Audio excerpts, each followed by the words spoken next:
Trenažer je većini, a bio je i meni nužno zlo ako je vani loše vrijeme. Ja sam ga izbjegavao čak i u takvim trenucima, inače dosta dobro podnosim hladnoću. Utrke se ne otkazuju zbog kiše, pa sam uvijek smatrao da je bolje ići vani, navikavati se na takve uvjete. A osim toga, vani generalno mogu voziti na većem broju vati nego što mogu unutra, pa mi je to bio dodatni razlog. Međutim, postoji dosta trenera, uključujući i mog, koji trenažer smatraju dobrim alatom za trening i koriste ga čak i kad je loše vrijeme. Ja sam recimo ljetos i kad je vani bilo 30 stupnjeva dobio neke treninge na trenažeru. Kad sam pitao Satona šta je napravio Kunami da je postao ponovo tako dobar, skoro preko noći, onda mi je rekao da je trčanje popravio tako što mu je smanjio kadencu na biciklu, a da je bicikl popravio preko trenažera. Inače, za one koji ne znaju, Kunama je prije, tamo u periodu 2012-13. dok ga je još trenirao Saton, pobjedio u Rotu, bio je 4. na Havajima, kasnije se razišao sa Satonom i rezultati su mu krenuli nizbrdo, čak sam ga i ja dobivao. Dobio sam ga zadnji put u Južnoj Africi prije manje od godinu dana, a sad je vratio se kod Satona i već je bio 5. na Havajima ove godine. Uz to je nekoliko drugih utrka doslovno dominirao, ima osjećaj da je se popravio bar 20 minuta na Ironmanu. Ali obzirom koliko mi je treninga sad dao, rekao bi da trenažer nije jedini faktor, nego i jedan od faktora, vjerovatno. Zašto je trenažer dobar? Na trenažeru nema praznog hoda, znači tu ako prestaneš vrtit, vrlo brzo se sve zaustavi i moraš uložiti dodatnu energiju da ponovo pokreneš taj kotač. Trenažer je također vremenski efikasan jer ne trošiš vrijeme na oblačenje, pripremu, pa ako živiš u većoj sredini treba izaći iz grada dok dođeš do nekog dijela gdje možeš normalno voziti, dok na trenažeru samo sjedi i udri odmah od početka. Također dok radiš taj nekakav, vamo reći, interval, ne moraš paziti na promet, na raskrsnice, semafore, ne moraš također planirati hoće li ti, ako radiš interval od 15 minuta, hoće li ti možda doći neka nizbrljica nakon 5 pa da imaš neki period kad ne možeš vrtiti. Na trenažeru je sve ravno, samo udri. Trenažer također razvija mentalnu snagu jer ovi neki vanjski parametri koji nam olakšavaju vožnju su eliminirani, tako da se moraš koncentrirati samo praktički na vrćenje pedala, što je dosta teže nego kad si vani, ali zato ti da nekakvu mentalnu snagu koju možeš iskoristiti onda kad dođe utrka. A sa tom mentalnom snagom naravno dolazi onda i povećano samopouzdanje.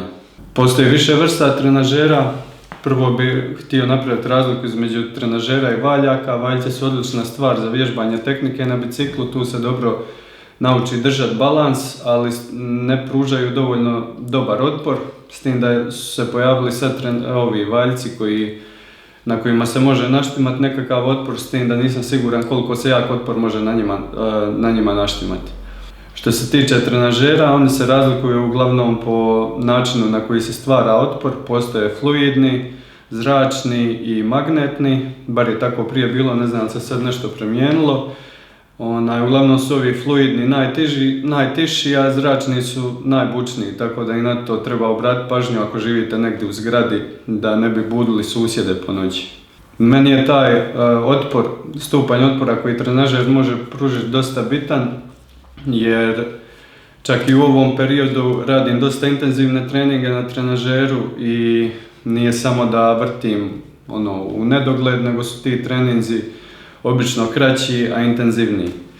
Na primjer, evo daću primjer jednog treninga, zagrijavanja 10 do 15 minuta sa, ajmo reći, 4 ubrzanja, čisto da se malo podigne puls. Pa onda ide prvi dio glavnog seta koji je baziran na snagu, ajmo reći 15 puta 1 minuta na kadenci 50 sa 1 minutom pauze, pa onda 5 minuta laganog razvrtavanja i onda 2 puta po 10 minuta na kadenci na koju bi vozili na utrci sa 5 minuta pauze između i na kraju toga 15 minuta razvrtavanja. Spomenuo sam da mi je teško držati iste vate na trenažeru kao vani, ali sam skužio u biti da mi je stvar da je uzrok problema pregrijavanje. kad sam unutra, ova tjelesna temperatura se podiže i onda u jednom momentu se valjda toliko podigne da u periodima odmora puls se više ne spušta nazad, nego ostane dosta visoko. I onda postaje sve teže i teže držati vate koje sam držao na početku. Zato je dobro na to obratiti pažnju i recimo dobra investicija, na primjer ventilator koji te hladi cijelo vrijeme i može se odraditi puno kvalitetniji trening na taj način. A ja isto ako sam u mogućnosti više volim voziti recimo na balkonu gdje imam prirodnu cirkulaciju zraka i gdje nije toliko vruće kao unutra. I taj trening mi puno lakše, mogu napraviti puno kvalitetniji trening i puno lakše mi sve to skupa padne. Čak bih rekao sad da često mogu više vati držati na trenažeru nego vani. To je to za danas. Idući tjedan 5 načina kako učiniti da vrijeme na trenažeru prolazi brže. Ili 6 ili 4, zavisi koliko će se sjetiti.